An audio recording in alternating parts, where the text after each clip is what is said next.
just got a weird call, and sorry, I was supposed to record an episode on this haunted doll, but that can wait. Because I just heard let me get my bearings here. I'm rattled if you couldn't tell. I just hung up the phone. No, wait, sorry. Let me backtrack a bit. I've been in the recording studio for, it's gotta be more than 24 hours. Maybe more like a day and a half, something like that. See, we had a lot of Run Fool episodes to get through, and I'd fallen behind. So I suggested we knock them all out this weekend. Maybe it's the tortured writer in me, but I love an all-nighter. Feels good to retreat from the world. Leave my life, my friends, family, and just work. Anyways, it's been me, our sound engineer Kevin, and our producer Abakar, here in the booth. No cell phones, no drama, nothing but Doritos, Pepsi, terrifying legends, and a voice in our heads, telling us we have much to do, and not enough time to do it. A few hours ago, I made Abakar go out and get us all some grub, something that wasn't bright orange. He hasn't come back. And before I got this call, I was pissed about that because I was hungry, and it felt like he was wasting our time. But then, the phone in the recording booth rang. I guess it's not a phone exactly, it's one of those intercom things where you can call between studios in the building. There was a man on the other end, a stranger. He sounded almost manic.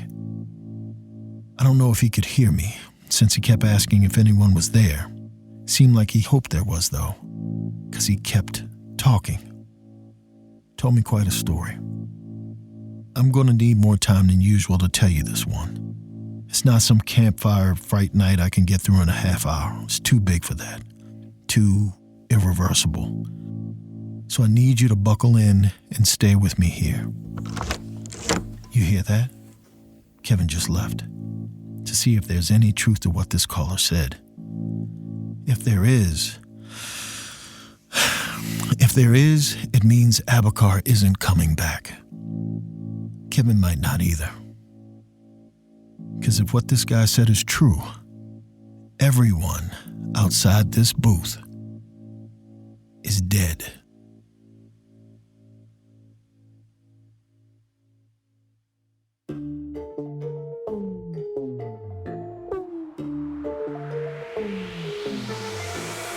You're listening to Run Fool. I'm Rodney Barnes, and this is episode 47, The Earworm.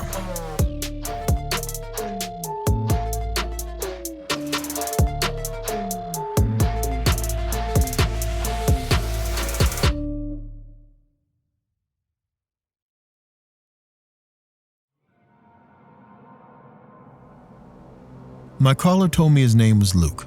From the sound of it, he seemed like a relatively young guy, maybe late 20s, hard to say. He sounded youthful enough, and his tale began with him reading a fantasy novel in his Hollywood studio, which, I don't know, sounded like a late 20s thing to do for some reason. Just to set the scene, this is how Luke liked to read. He turned his hearing aids up, then jacked the volume on his old school radio, which was permanently tuned to his favorite station, KSID FM.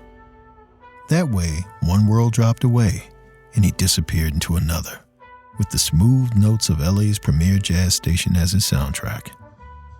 This was Luke's idea of a great Saturday. See, he was an indoors guy. He didn't love being out in the world or interacting with others. Part of it was because he had what's classified as moderate to severe hearing loss. That's a technical term. For Luke, that meant he could hear loud noises, or when people raised their voices, but following a conversation was usually tough. His hearing aids helped, sure. Even with the aids, though, it was easier to just be on his own. That way he didn't have to explain why he had things in his ears or ask folks to repeat themselves. All that. Being alone was comfortable. So there Luke was, on a Saturday morning in Los Angeles, blasting jazz and reading about space love. But there was a snag in his blissful weekend plans. His favorite jazz station went rogue. They announced that they were going to play the track everyone was talking about. Pop star sensation Moda had a new song, Corruption. It was about to hit airwaves worldwide for the first time ever. In 10, 9, 8. Moda was not jazz, and Luke hated music that wasn't jazz. He also hated Moda. She was one of those artists that every single person seemed to be into. A communal sort of love, where groups of friends got together to dissect the meaning behind her lyrics, or spent their 401k on concert tickets.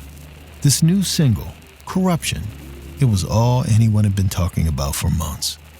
Luke kinda liked the idea of being the one person on earth who refused to listen to it, so he reached over to change the station. Before he could, Corruption hit the airwaves.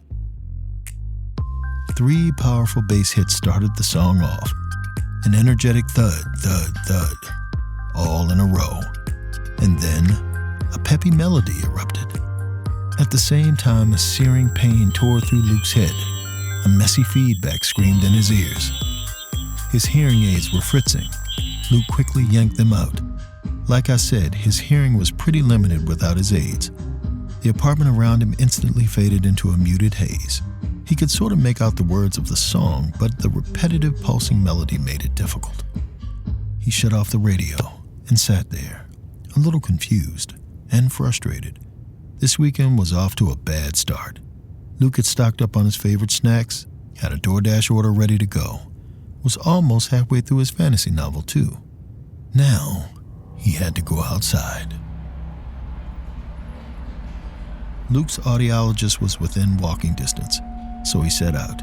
The afternoon sun beat down. Palm trees loomed above. No breeze. It was a stagnant day. Weather-wise, I mean. The city itself was in motion. A busy street, lots of cars, people. You get it. It's LA. Luke was in his own muffled world until someone knocked into his shoulder. It was an older guy. Something was up with his ears. He was frantically scratching at them. Each rake of his fingers seemed to get him more and more worked up. He ignored Luke, continued on his way, still scratching. Luke watched him go, saw the man pass a group of kids a few yards away. They were shoving one another. It seemed to be escalating. In fact, there was a lot of activity like that around him. Folks running, the muffled sound of shouting. Someone rammed into him at full bore. He staggered back, waving his arms to try and reclaim his balance. It didn't work. His hearing aids flew from his hands. His tailbone met concrete in that awful way, where you know there's going to be a bruise. But Luke wasn't thinking about the pain too much, because when he looked up, he saw something that was going to change his life. It was a really, really pretty girl. Yeah, this was some kind of meet cute. I'll just cut to the punch. This girl, she'd become really important to Luke. He didn't say what she looked like exactly, just that she had one of those personalities that seemed both hard and soft. You know, the kind of person who's going to tell you to your face when you screw up, but won't make you feel bad about it. Anyway, she smiled and bent down to help him. She was close enough where he could hear most of what she was saying, which was, sorry. She'd been looking in her bag and not paying attention and, you know, oops. She picked up one of his hearing aids. Her smile grew. She spoke loud and slow after that, introduced herself as Haley, added that Luke looked familiar. Had they met? Yeah, she really said that. There were sparks flying between these two, okay? And Luke? I told you about Luke. He did things on his own. He wasn't in the habit of putting himself out there with other folks. So even though this girl was kind of giving him butterflies, he wasn't going to engage. He just grabbed his hearing aids, said thanks. As he moved to leave, Haley's head suddenly jerked back. Her chin flew into the air, exposing her throat. A woman in pricey athleisure had grabbed hold of Haley's ponytail and yanked. Luke gaped, stunned, watching as Ms. Athleisure wrestled Haley to the ground. He let out a brief, "Hey, what are you doing?" But then Athleisure wrapped her hands around Haley's throat, and he realized he had to actually do something. He rushed forward, tried to pull Athleisure away. He noticed that despite her aggression, she seemed completely calm. Her hands shook, though, and her ears were raw with scratch marks. A few very fine, shiny tendrils came out of them. Or maybe it was her hair, backlit by the sun. He couldn't tell. Haley's scream made him focus. Even muted, he could hear the panic. Luke gritted his teeth and pried Athlesia's hands away. She let go, stared at Luke with an unsettling, serene gaze. A second passed, then another. Luke thought she was done, but then she lunged at him. He instinctively pushed her away, hard. She staggered backwards into the street. At the same time, a commuter bus tore through the intersection. Athlesia's body slammed against his bumper, then was launched into the center of the road. She hit the pavement and lay still, jumping only when a car ran over her limp, broken body.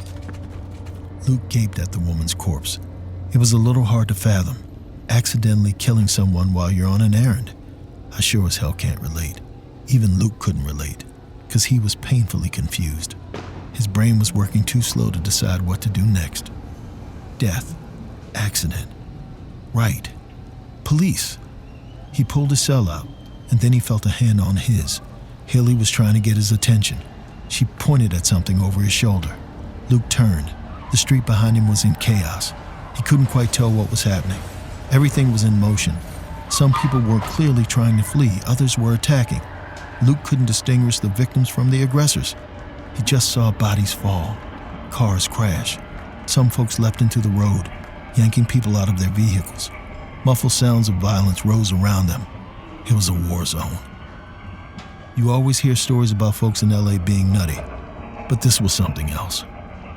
Luke might have stood there forever in a fugue state of shock, but Haley grabbed his arm and yanked him into the nearest business, some coffee shop. Whatever was going on outside seemed to have ripped through there too. Tables were overturned. The counter was covered in blood. He and Haley crouched by a shattered window and peered outside.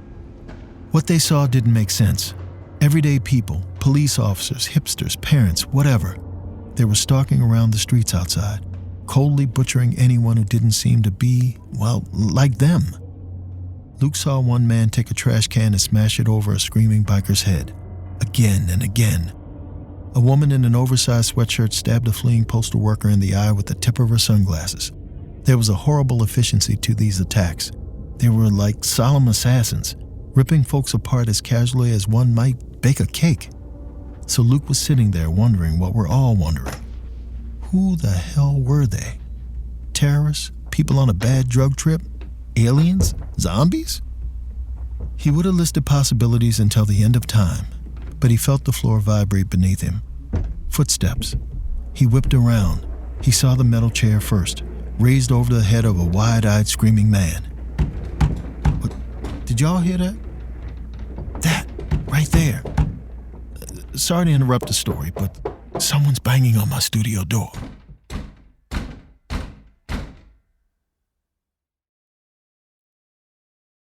Your nighttime bedroom temperature has a huge impact on your sleep quality.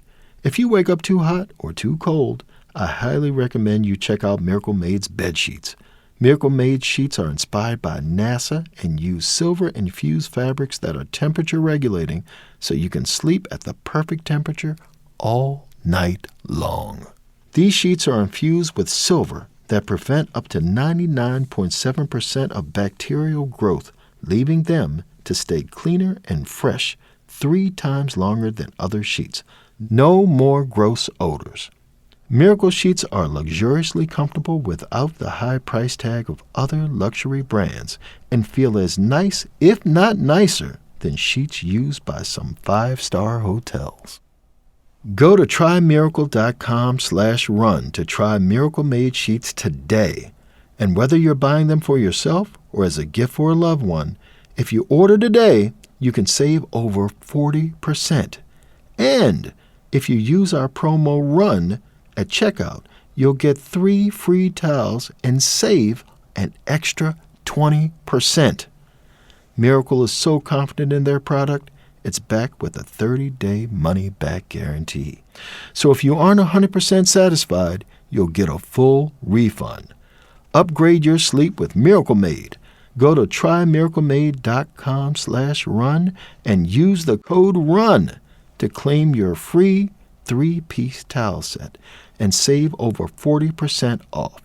Again, that's trymiracle.com/run to treat yourself. Thank you, Miracle Made, for sponsoring this episode.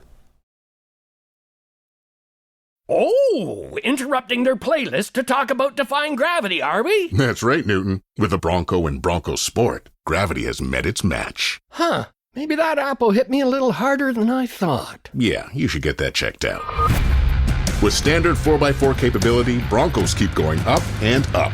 Now get purchase financing from 0% APR for up to 60 months on eligible 2024 Bronco family models. Visit your Toronto area Ford store or Ford.ca. Okay, just to tell you what's happening here. Someone's rattling the handle of the studio door and hitting it like they're trying to get in. Kevin! It could be Kevin, right? It's soundproofed in here, so we wouldn't be able to hear each other. No, but Kevin has a key. I saw him take it with him when he left. I know you probably think I should just open the door and check, but there's some reasons why I don't want to. I'll get to those. It's still quiet. Let me just keep going with the story. I'll let you know if it happens again. Where was I? Right, the man, rushing at Luke and Haley with a chair over his head. But he suddenly stopped short, panting. Then he let the chair slide from his grip. He sank to his knees, so relieved he couldn't stand. "I thought you were one of them," he said. Then he started talking, fast. Luke had to step close to get the gist of it, and even then he could only catch a bit. This guy's name was Petey. He'd been working here, went to the bathroom, came out, and everyone was fighting. He hid. When he came out again, it was quiet. Petey said this kind of thing was going on all over the city. It was all over TikTok anyway. Haley and Luke whipped out their phones. No service, but he could get on the coffee shop's Wi-Fi. Luke scrolled through his socials. They were already full of news clips and terrified posts. A few reports claimed anarchy. Someone took a video of their daughter chained to a chair, wearing a motor tee. She was fighting her restraints. He saw those slick tendrils coming out of her ears, too. He looked at the caption, "My kid's sick. Send help." Based on what he was seeing, it wasn't just LA. It wasn't even just California. It seemed like the whole country was under some kind of attack. The Wi-Fi was getting slower by the second. Soon, nothing would refresh. He looked at Haley, who said this happened during big disasters. The grid overloaded and whatnot. She was a nurse at Cedars, and she had taken a course on disaster preparedness. Just some seminar, but yeah, it was enough to know whatever was happening was a big deal. They needed to figure out where there was a city triage or shelter or something. Luke massaged his temples, silently pleading with himself not to panic. He saw Petey gesture to the barista counter. It took him a second to realize what the guy was talking about, but he finally got it. There was a radio, a low-tech backup to whatever Spotify playlist the shop had on. Maybe they could get information the old-fashioned way. They all went over and turned it on, but everything was static. Luke held his ear to the speaker as he moved the dial. Finally, he hit on something, the moan of a public service alert. He couldn't really catch what it was saying. There was some static around it. Made it hard for Luke to pick out the words. Haley looked bothered as she told him, "They're just telling us to stay inside." That was it. No information, no directions. Just, don't go outside. Luke wished he had heard that before leaving his apartment. He turned the knob again, trying to see if there was anything else on. Nothing. He put the radio on scan and sat back, waiting to see if it hit something. Haley excused herself, saying she was going to see if there was any food in the kitchen, then disappeared into a back room. That left Luke and Petey. And Petey wasn't as chill about making sure Luke could hear him. So when he started talking, it was basically to himself. Luke didn't catch most of what was said, not until Petey heard something on the radio, and his face lit up. He said, "Oh, this is Moto's new one. I haven't heard it yet." Petey jabbed the scan button to hold the station. He bobbed his head to the beat. The melodies all blended together for Luke, made it sound like muted mush, so he just watched Petey enjoy. Although Petey didn't seem like he was enjoying himself for long. His affable expression darkened, his eyes glinted with anger, and his hands kept touching his ears. First it was just an index finger he was jabbing in there. Then he started scratching. Luke winced as Petey's nails dug into his earlobes. Blood welled up. Petey kept digging with increasing urgency, like he was trying to scrape his own ears off. Luke asked if he was okay, and really wished he hadn't. Petey's head jerked towards him. The veins in his forehead popped as he hissed, "Shut up!" And Luke, well, he was scared. But he was also trying to catch up. Petey was fine. That song came on. Then he wasn't. Luke turned the radio off. As soon as the music cut out, Petey's anger disappeared. A calm expression passed over his face. But don't go feeling all relieved. 'Cause this calmness, it was deeply unnerving. It felt like an absence of humanity. A slow, numbing dread crept over Luke. He understood that this wasn't good. Petey's fist suddenly lashed out. Luke could feel his jaw crack as the knuckles connected with his jaw. A blazing pain tore through his skull. Petey jumped on him. Luke writhed frantically. His face burned as Petey raked fingernails over his cheeks. Luke felt his skin stretch. A warm, sticky smear of blood dripped down to his chin. Then, Petey went rigid. He slumped to the side, falling off Luke in a heap. Haley stood over them, shaking like a leaf. She held a bloody knife in her trembling hand, from the kitchen probably. Her eyes met Luke's. She had two questions. Was he okay? And what happened? Luke stared at Petey's body, then at Haley, then outside. His mouth went dry as he went over the facts.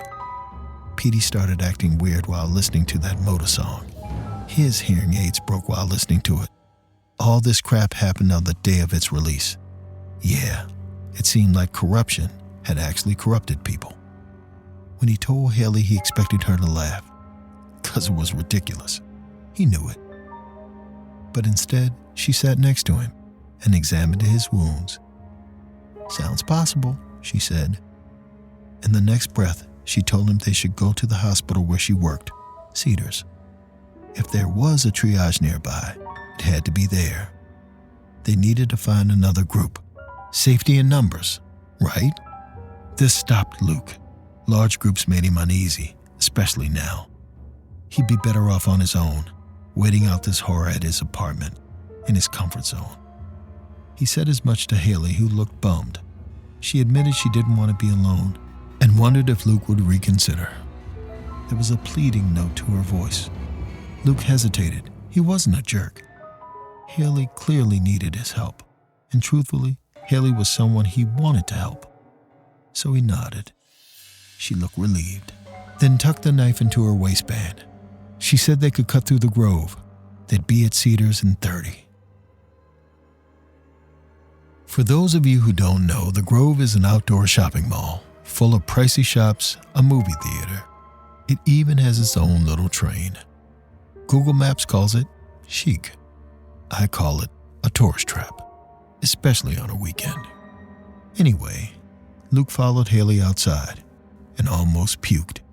They'd only been in the coffee shop for 2 hours, tops. But in that time, the world had changed. Bodies littered the streets.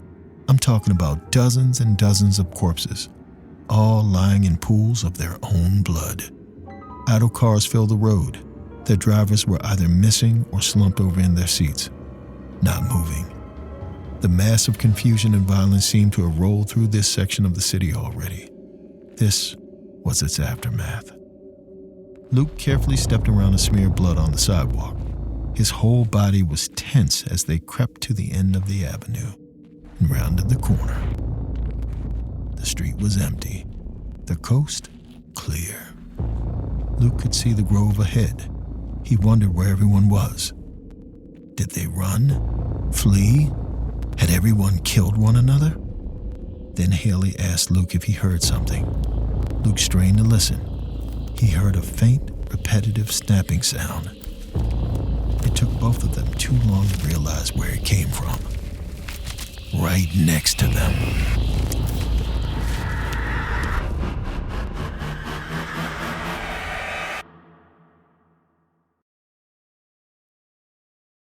Make this fall the tastiest season yet with farm-fresh produce and easy autumn-inspired recipes delivered right to your door with HelloFresh. HelloFresh delivers all the pre-portioned ingredients you'll need to make easy homemade meals. All the proteins, veggies, sauces, spices, and more arrive in your box along with simple instructions that walk you through each step in the cooking process. HelloFresh has changed my life. Man, I live such a hectic lifestyle. If I didn't have HelloFresh, I would be at death's door. I would literally starve to death. I know how big I am. That seems unlikely, but I definitely would. HelloFresh is the thing I needed at the right time.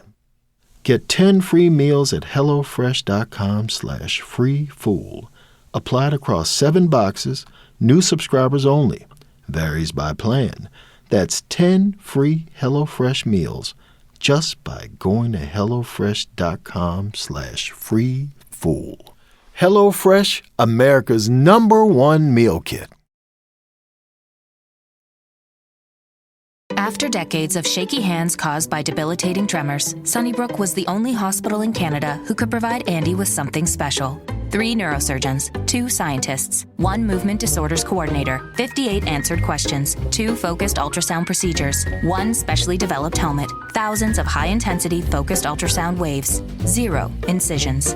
And that very same day, 2 steady hands. From innovation to action, Sunnybrook is special. Learn more at sunnybrook.ca/special. Luke slowly turned. A man sat cross-legged in a storefront entrance. He was hunched over something in his lap. Luke gagged when he saw what it was. A severed arm. This guy was systematically breaking each of its fingers. The guy's head jerked up. Those delicate, moist tendrils came out of his ears, too. His eyes met Luke's. His gaze was placid, almost ethereal. He snapped one more finger, then rose. Luke and Haley didn't hesitate. They sprinted down the sidewalk. Haley yanked Luke to the left, pulling him into an alleyway. Their pursuer shot by. He didn't see them. Luke tried to catch his breath. He hated the way his heart raced, the way he felt dizzy. The panic in his chest was too tight, too visceral. He yearned for the weekend he'd lost. Inside, jazz, books, Chinese takeout.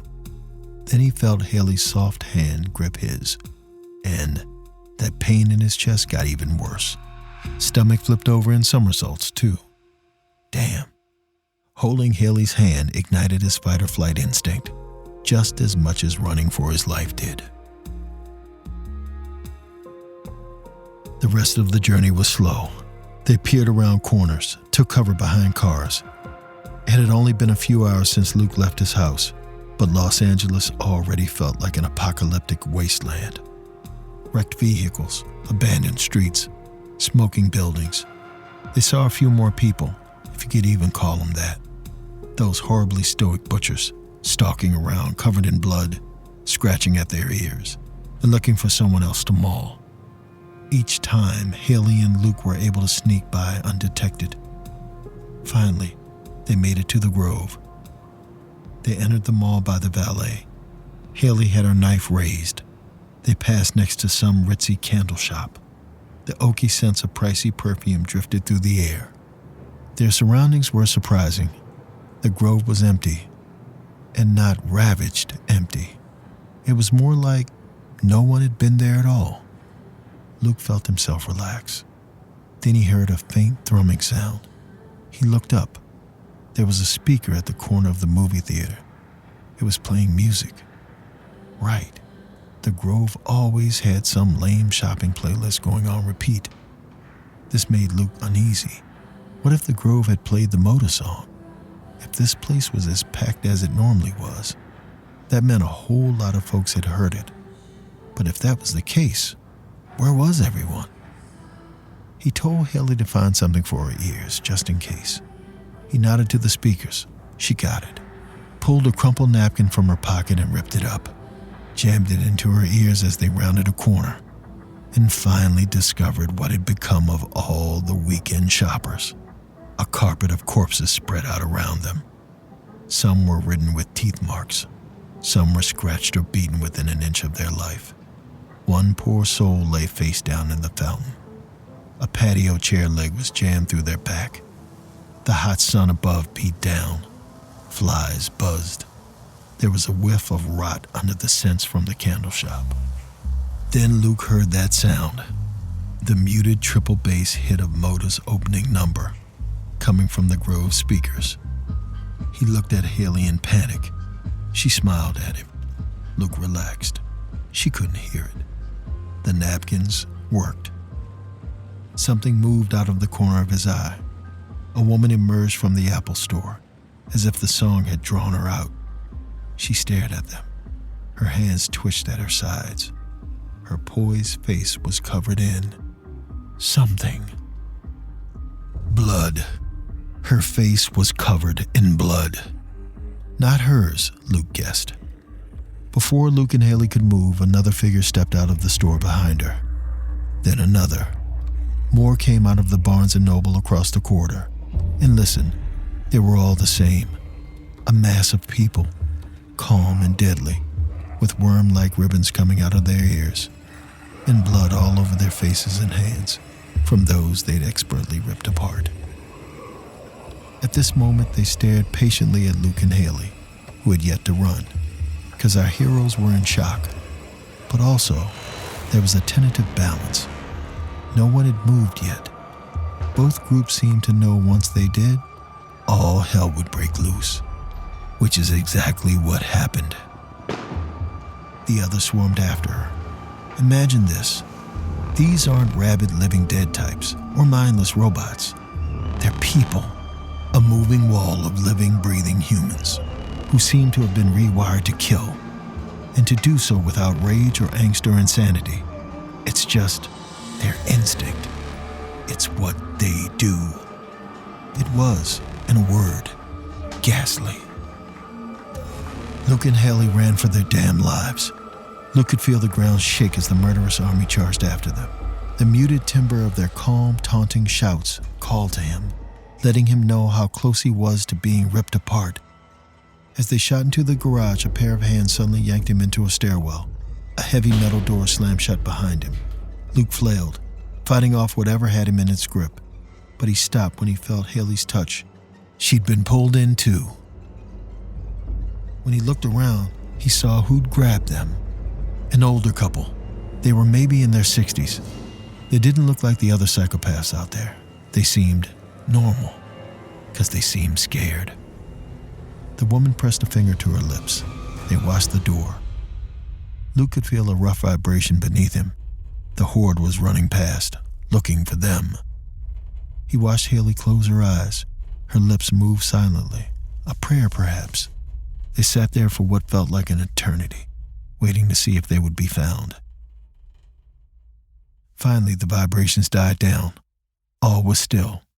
That's when the older man waved them along, indicating they should follow him. They did. Up the stairwell to another door, across the garage's upper level, then down another staircase. Before they knew it, they popped out on the sidewalk next to a grocery store. The couple carefully opened a side door and ushered Haley and Luke inside. The windows had all been boarded up. An overturned salad bar blocked the front doors. Shattered kelp jars and vegan baked goods littered the floor. Amidst it all was a group of about 12, a few kids, mostly adults. All of them looked terrified. Luke and Haley were handed some water and asked if they were okay. Haley eagerly filled them in on their story. Luke stood on the fringes, feeling awkward. Even so, he listened as best he could as everyone traded information. As far as he could tell, there weren't any naysayers in this crew. No one thought this was going to blow over or had some reasonable explanation. These people were past all that. Here's what everyone agreed on. Something had made normal people turn into unstoppable clinical killers who went after anyone who hadn't been turned. But that was about as far as they'd gotten. No one knew why.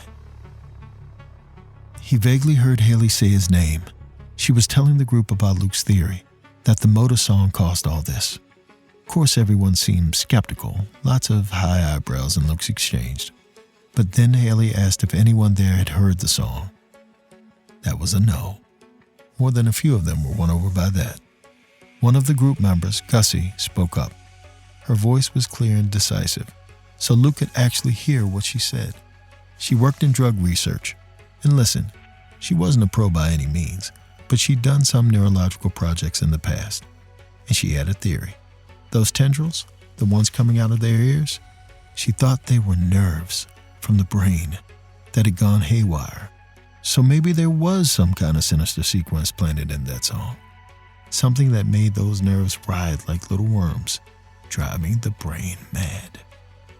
Someone had made sure that motor song created a literal earworm.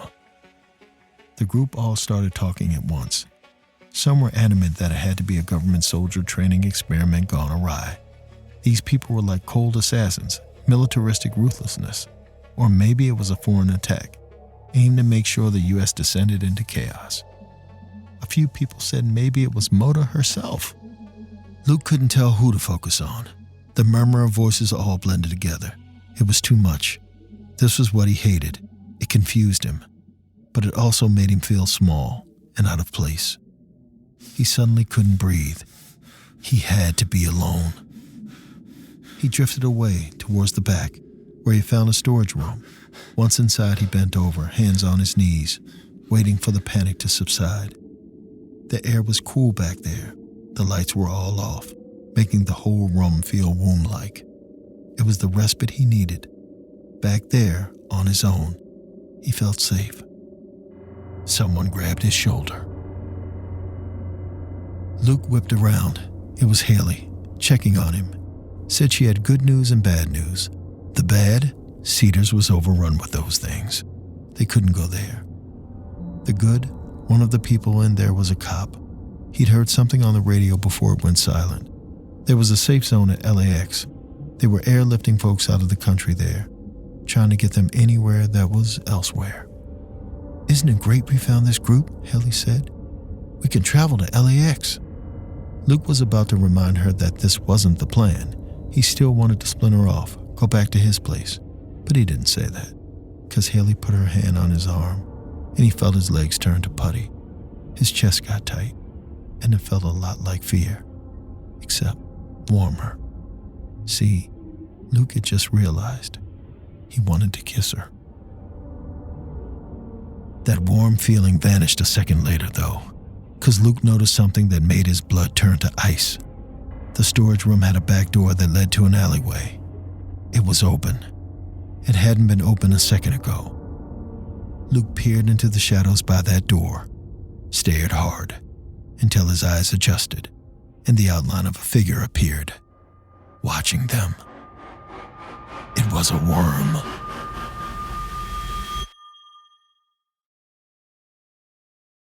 When you think about businesses with criminally good sales, like Death Wish Coffee or everyone's favorite murder mystery star, Selena Gomez's Rare Beauty, sure, you think about an in-demand product, a premeditated brand, and scary good marketing, but an often overlooked secret is actually a business behind the business making selling and buying simple. For millions of businesses, that business is Shopify. Nobody does selling better than Shopify, home of the #1 checkout on the planet, and the not-so-secret secret with Shop Pay that boosts conversions up to 50%. Upgrade your business and get the same checkout Death Wish Coffee uses. Sign up for your $1 per month trial period at shopify.com/run, all lowercase. Go to shopify.com/run to upgrade your selling today. Shopify.com/run. Metrolinx and Crosslinx are reminding everyone to be careful as Eglinton Crosstown LRT train testing is in progress. Please be alert as trains can pass at any time on the tracks. Remember to follow all traffic signals. Be careful along our tracks and only make left turns where it's safe to do so. Be alert, be aware, and stay safe.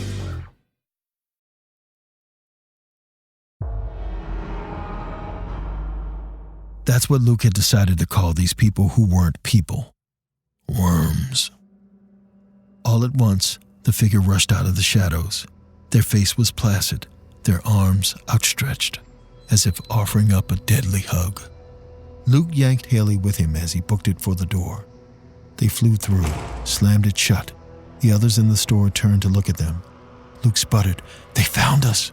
A crash shook the building. Luke looked at the front door. It shuddered, violently. The kind of shake that wasn't fooling around. He could hear faint moans coming from the other side of the door. Or not moans. Were they speaking? Haley told Luke, "They're telling us not to bother coming out. They're coming in." A loud crack shot through the room. Luke watched in horror as the salad bar toppled over, falling away from the front doors as they flew open. The worms poured in. They moved quickly, striding with a smooth gait that seemed to instantly cover the room. Those in their path were pulled to the ground, strangled, beaten. Luke watched with a horrified helplessness. The phrase "killing machine" came to mind. The cop Haley had mentioned ripped out his gun, then froze. Couldn't pull the damn trigger. Who knows what had to short circuit for that to happen? The worms didn't miss a beat. Hands grabbed his arms, his torso. A worm looped their arm around his neck. Another grabbed a glass jar of macaroons and smashed it into his head. Haley and Luke watched all this from the back of the store. There was another exit, just to their left. Luke pointed it out to Haley. As they ran towards it, screams of the dying grocery store crew rang at their backs. Luke wished his hearing could block that out, but it echoed in his ears with a light tingling, like a residual memory of their last living breath before they were ripped apart. The cop's car was right outside. Luke was about to run past it when Haley grabbed his arm. She said the cop had mentioned he'd left the keys in there. They could take it. She leapt behind the wheel, unfolded the visor. A pair of keys dropped. She jammed them in the ignition. Luke crashed into the passenger seat. Seconds later, they peeled out. He looked through the rearview mirror as they went and realized just how close they'd come to being worm food.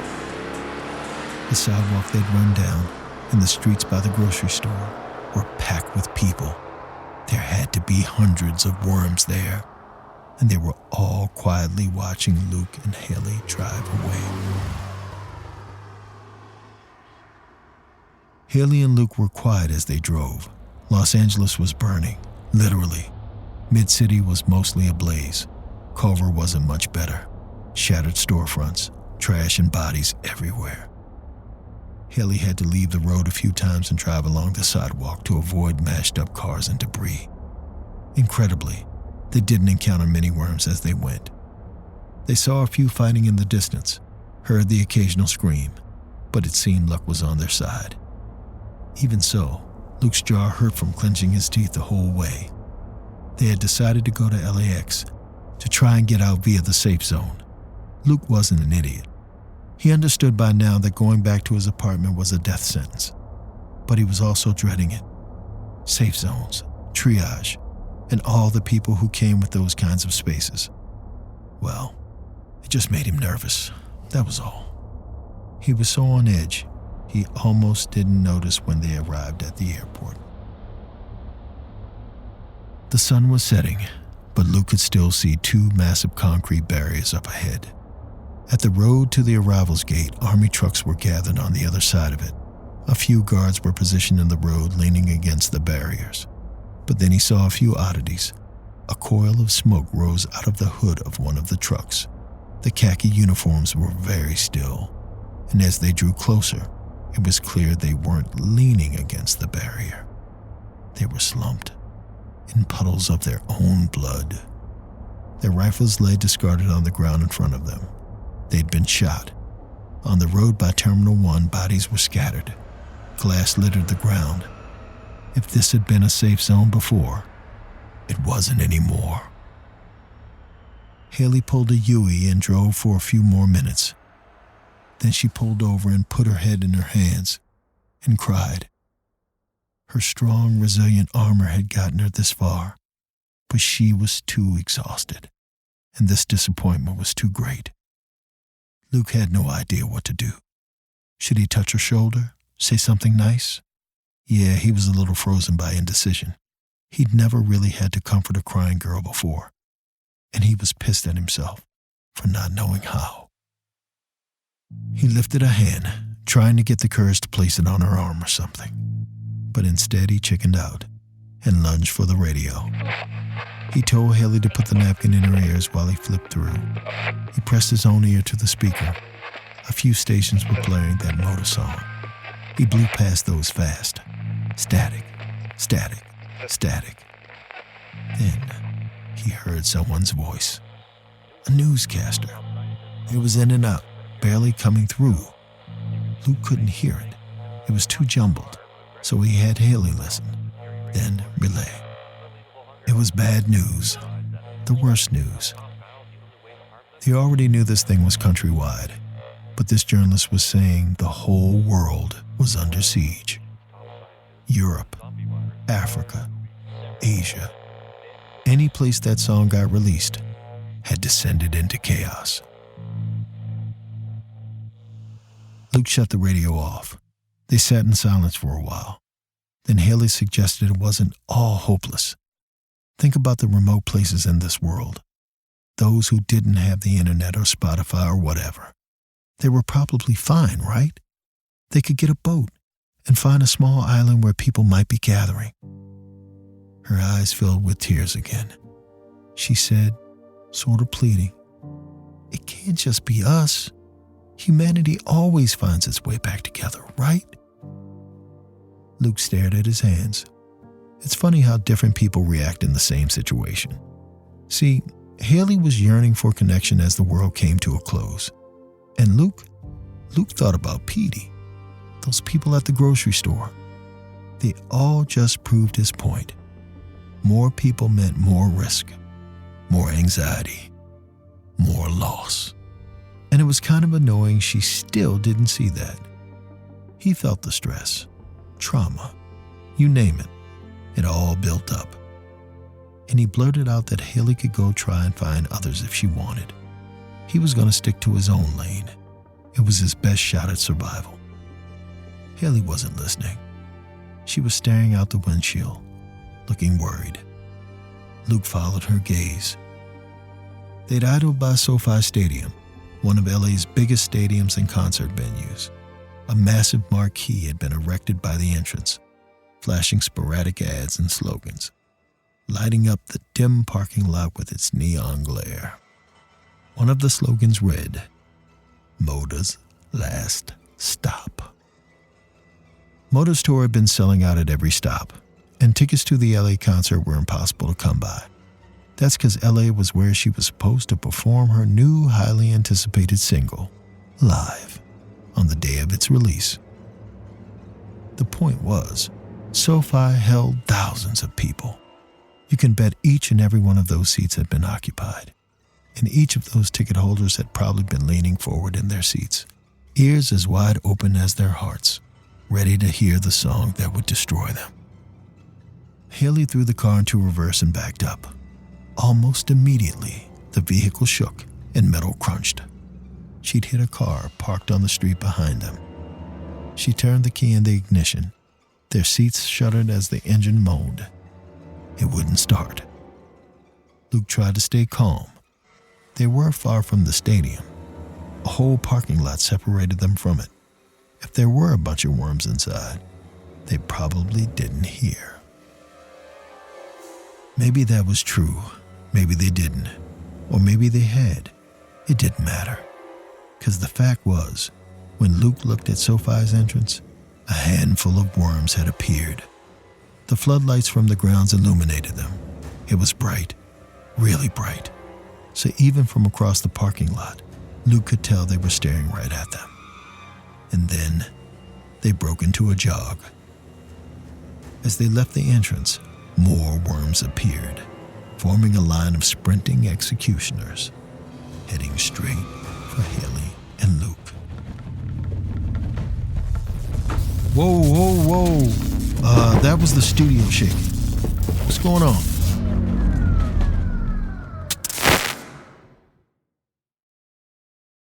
What does possible sound like for your business? It's the ability to reach further with access to over 1,400 lounges worldwide. Redefine possible with Business Platinum. That's the powerful backing of American Express. Terms and conditions apply. Visit amex.ca/businessplatinum. Finance podcasters love saying things like, if you don't cook every single meal at home, well, good luck retiring. At Wealthsimple, we know that's not true. Building wealth takes time. You deserve to live a little while you wait. That's why we're introducing new rewards, like a 12-month Uber One membership, annual Strava subscription, airport lounge passes, and lots more for qualifying clients to choose from. Get the details at wealthsimple.com/rewards. Additional terms apply. Can you hear me? I'm back. Ooh, Lord, the power went out for a second. But the generator must have kicked on. Lights are a little dimmer, but the equipment's working again. Something tells me I better hurry up and finish this story. Okay, so back to the worms hurtling towards where Haley and Luke were parked. Haley frantically turned the ignition, but it just kept sputtering. Didn't stop her from turning it again, and again, and again. Sometimes when you're electrified with fear, you can only do one thing. That's where Haley was, stuck in a loop of terror. All she could do was turn the key, and all Luke could do was stare straight ahead. The worm at the front of the pack suddenly tripped and fell, then was subsequently trampled by the rest of the onslaught. Luke could see the worm's legs snap. Their face quickly turned into a bloody pumice as the other worms marched over. Seeing this brutality kind of woke Luke up again. He screamed at Haley to run, then scrambled out of the car. Haley followed. They headed for the closest building.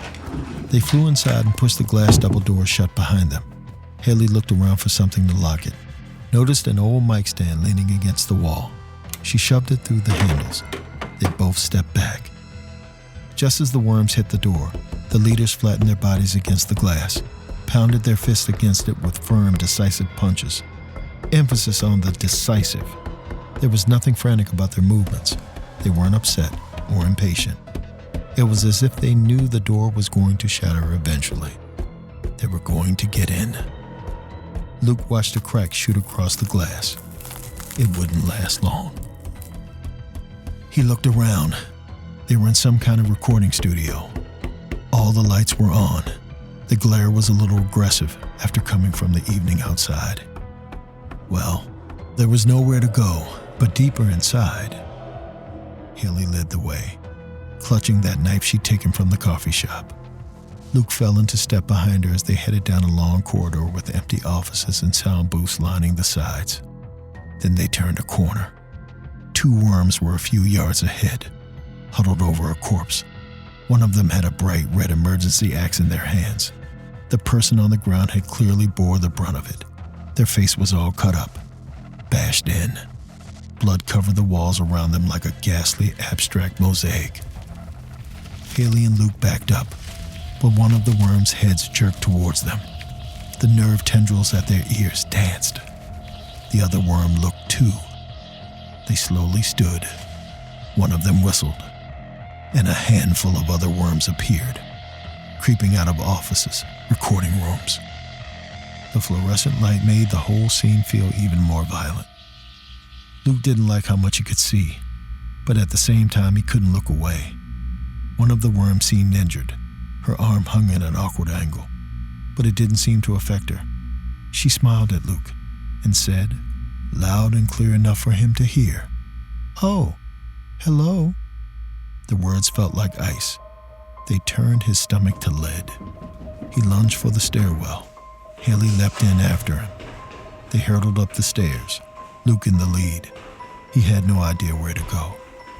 If they went downstairs, they were dead. If they stopped moving, they were dead. He could feel the worms on the stairs behind him. Their pursuit made the steps vibrate beneath his feet. Luke and Haley reached the third landing and pushed the door open. This floor was basically another hallway lined with more recording studios. A reception desk sat near the stairwell, just in front of an elevator bank. It seemed empty. He hoped that was the case. They slipped inside and shut the door carefully. He and Haley pushed the reception desk in front of it, then stepped back. Luke waited with bated breath, but the door didn't move. He said he thought they were safe. The worms would have reached them by now, but he didn't feel Haley's touch. He didn't hear the reverberation of her voice. Instead, he could hear the low, muffled thrum of a peppy melody. The closest recording studio to them was open. Music blasted from inside it. The fuzzy notes seeped into Luke's weak ears, just as panic hit his chest. It was the motor song. Haley stood outside the studio. Her back was to Luke. He saw her shoulders stiffen. Her hands flew to her ears, fingers scratching at them. Luke lunged forward and slammed the door shut. But when he saw Haley's face, he knew it was too late. Her lip curled. Her eyes turned steely. Her scratches got more and more frantic as she clawed at her ears. Luke's mind raced. He tried to think about what that woman Gussie had said. The nerves, the brain.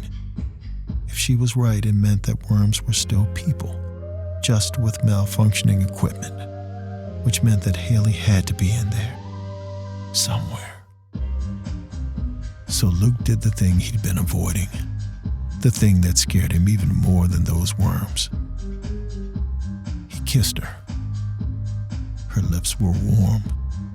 He ran a hand through her hair, and when her arms wrapped around his shoulders, he almost cried in relief. Then her teeth sank into his lip, hard. Luke screamed as she lashed her head back, bringing a chunk of his mouth with it.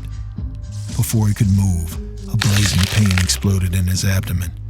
Haley had wedged her knife directly into his chest, just barely missing his heart. A gurgle of blood rushed up his throat. He tasted iron. When he coughed, warm liquid dribbled down his chin. There was a horrible pulling sensation as she yanked the blade from his body. Her ears sparkled under the glare of the hallway light. The nerves were already making their way out of her skull. Her expression was placid, like all the worms, but her eyes, there was something there. They kinda glinted, with a sort of quiet satisfaction, Luke decided. She was no longer both hard and soft. Now, she was all stone. She swung the knife again. Luke lunged to the side. A whiff of air tickled his cheek as the blade blew past him. He didn't waste his opportunity. He shot into the recording studio, slammed the door shut behind him, locked it, just as the door shuddered from the force of Haley ramming it. Luke took stock of the studio, or it was more of a sound booth. There was a huge panel of knobs and crap he had no idea what to call. A glass window separated him from the room where people actually recorded. The motor song blared from the panel. Luke shut it off. He sank into a rolling chair, scrutinized his wound. It was bad. He could tell. Partly because he was going cold all over, and there was just so much blood. He leaned back, closed his eyes, and maybe he should have been thinking of how to get out of there. But all he could think about was how alone he was. When he opened his eyes again, the tears came, cascading down his cheeks and making his vision swim. Through the waterworks, he noticed a screen on the edge of the booth. It had a list of the building studios. One of them said, "Recording in progress." Luke stared at it. Some session probably got left running when all this happened. But maybe there was someone else marooned there too. He pressed on the screen, initiating a call to that lone booth. Folks, that was my booth. And Luke couldn't really hear me through the phone, but he could tell someone had picked up.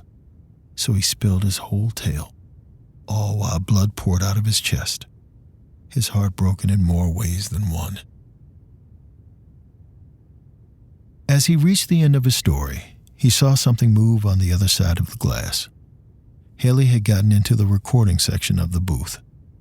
The two locked eyes through the barrier. Her stare was cold, which was a bummer. But, you know what? It was also a relief. Luke wouldn't have to die on his own. 'Cause that's it, really. It took the end of the world for Luke to realize he wanted to be a part of it. He wondered if he'd ever really wanted to be alone, or if it was fear and insecurity that made him think he did. But now he understood what Haley had been telling him.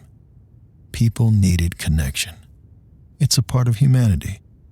It's what separates us from the worms. Luke was quiet for a while after that. I thought he was gone. But then he spoke again. He had a theory. He'd been working on it the last few minutes and thought it was pretty good. He believed the song would continue to blare from speakers around the world. You know, playlists left open, radio stations left running. It'd keep playing until the power ran out and the world died. Unless there's anyone out there who could stop it. Maybe there was.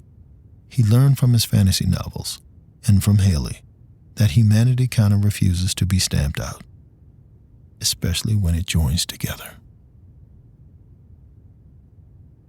I didn't hear anything else after that. No breathing, no movement. Seemed like Luke was gone. That was about an hour ago now. So, is it true? Is anyone out there? Is there anyone left? I don't think Kevin or Abakar are coming back. I don't think there's anyone listening to me. I think I'm alone. It's funny. It was all I wanted a few days ago, just to be alone, with no distractions or outside voices pulling me away from my work. Now, all I want is to see my family, my friends. 'Cause work is one of those things that doesn't matter. Not at the end. Luke said those worms were all over the studio, which means I step outside this booth, I'm dead. I'm no apocalyptic fighter. Why would I leave, though? There's food here, maybe enough to get me through till help arrives. If help arrives. Except if there's anything worse than being ripped apart by some deranged thing, it's wasting time alone. That's a deep kind of loneliness. A terrifying kind. So there you have it. The big question. Is it better to live alone or die trying to find someone to live with? There's some headphones here. I can block out the song with those. Use a mic stand or something as a weapon. Yeah, I can do this, right? Okay, here I go. This is it.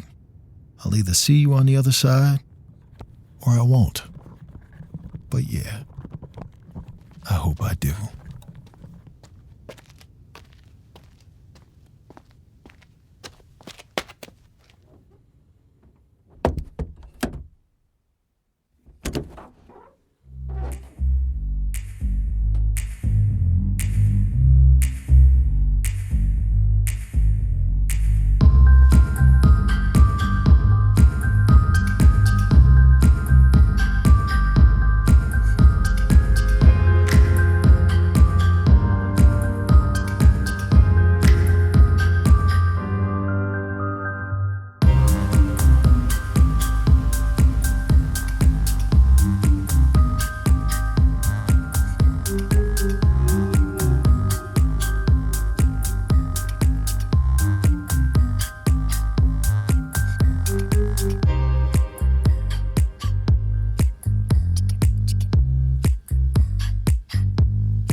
Run Fool is a production of Ballen Studios, Campside Media, and At Will Media.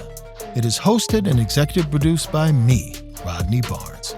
This episode was written by Kate Murdoch and produced by Abakar Adan and Lee Mengistu. Editing by Abakar Adan. Sound director, designer, and mixer is Kevin Seaman.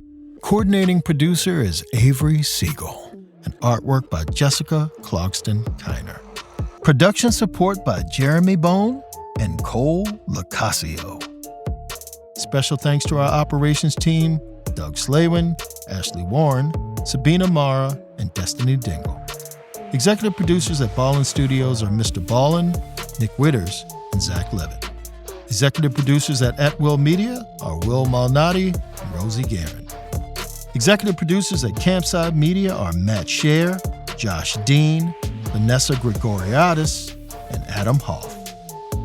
Thanks for listening, and see you next week.